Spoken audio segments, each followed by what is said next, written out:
Media کی ایک post میں کچھ اس طرح لکھا تھا کہ آدمی پھل چھوڑ کر پکوڑے سموسے کھاتا ہے، پھر بیمار پڑ کر ہسپتال جاتا ہے، ہسپتال کے بستر پر وہ رشتہ داروں کے لائے ہوئے سیب، مالٹے اور انگور کھاتا ہے، اور رشتہ دار خود ہسپتال کے باہر بیٹھ کر سموسے پکوڑے کھاتے ہیں۔ زندگی کا یہی چکر ہے۔ امیر علیہ سنت، آپ اس تحریر کے بارے میں کیا کہیں گے؟ یہ تو ہر معاملے میں یہ چکر اس طرح چلتا رہتا ہے۔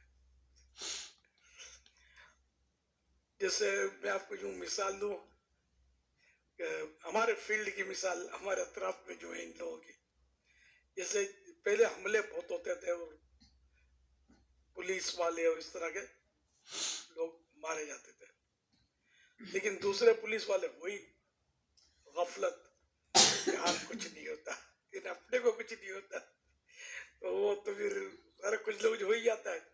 تو اسی طرح وہ جس نے پکوڑے سموسے کھائے بیچارہ آیا بستر پر، تو دوسرے اس کے لیے تو پھل لائیں گے، سارے کباب سموسے تو نہیں لائیں گے۔ نہ اس کا عرف بھی نہیں ہے کہ لوگ کباب سموسے کسی کو یوں بھی تحفتاً پیش کرے، ایسا نہیں ہوتا، پھل ہی دیتے ہیں، گھروں میں بھی پھل پہنچاتے ہیں لوگ۔ یہ جنرل بات کر رہا ہوں، دے تو کوئی مسئلہ بھی نہیں ہے، حرج بھی نہیں ہے۔ اب یہ کہ اس کو پھل دیے، اب یہ بیٹھ کر کباب سموسے کھا رہا ہے، اپنے کو کچھ نہیں ہوتا، کچھ ہوگا تو کوئی اور پھل لے آئے گا۔ تو کباب سموسے سے کچھ نہیں ہوتا ایسا نہیں ہے، کچھ ہوتا ہے، بلکہ بعض اوقات بہت کچھ ہوتا ہے۔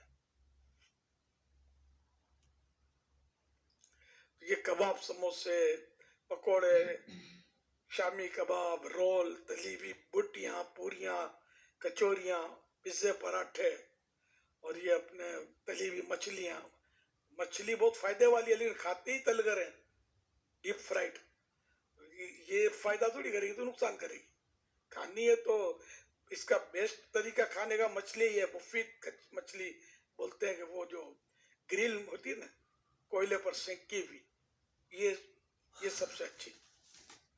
یہاں تک سنی ہوئی بات ہے کہ اگر یہ سینکی ہوئی مچھلی معدے میں ہو اور کولیسٹرول چیک کرائیں گے تو اگر کولیسٹرول کسی کا بڑھا بھی ہوا تھا تو گھٹا ہوا آئے گا۔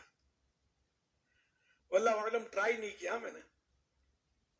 تو اس طرح مطلب یہ کہ اب تلی ہوئی مچھلی کھاتے ہیں، تو اس طرح کی چیزیں جو یہ کھا رہے ہیں آئلی، تو یہ بازار بے نظر آتی ہے اور خستہ اور کراری غذائیں ہیں، یہ منہ میں پانی شاید سن کر بھی آ جائے، لیکن یہ کہ اپنے اندر یہ غذائیں جو ہے نا خطرناک بیماریاں لیے ہوئے ہوتی ہیں۔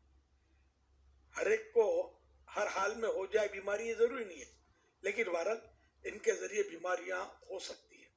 اور اس کی جو نظیریں دیکھتے ہیں، جیسے رمضان شریف میں ان چیزوں کا استعمال بڑھ جاتا ہے، کباب، سموسے، پکوڑے وغیرہ، اور اس کے بغیر سمجھو کہ روزہ افطار کی رونق ہی نہیں ہوتی۔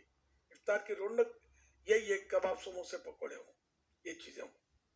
اور یہ کسی بھی ڈاکٹر سے آپ پوچھ لیں، 2-4 دن ان کے یہاں اتنا نہیں ہوتا، بعد میں ان کا رش شروع ہو جاتا ہے، یہاں تک کہ آخری دنوں میں سارے مہینے کے کباب سموسے پکڑ کر کان پکڑ کے ڈاکٹر کے پاس بٹھا رہے ہیں۔ کسی کو ڈاکٹر صاحب ہاسپٹل کے بیڈ پر لٹا رہے ہیں، کسی کو کچھ، کوئی بیچارہ وامٹ کر رہا ہے تو کوئی اور کچھ کر رہا ہے، اور بخار میں تپ رہا ہے بیچارے۔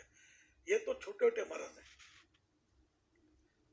آپ دل کے مرض بھی اس میں اگر ہے تو بڑھ جائے گا، کسی کو فالج کا اٹیک معاذ اللہ، اس طرح کے امراض کی بھی ان چیزوں سے ترکیبیں بننے کا چانس ہوتا ہے، کیونکہ یہ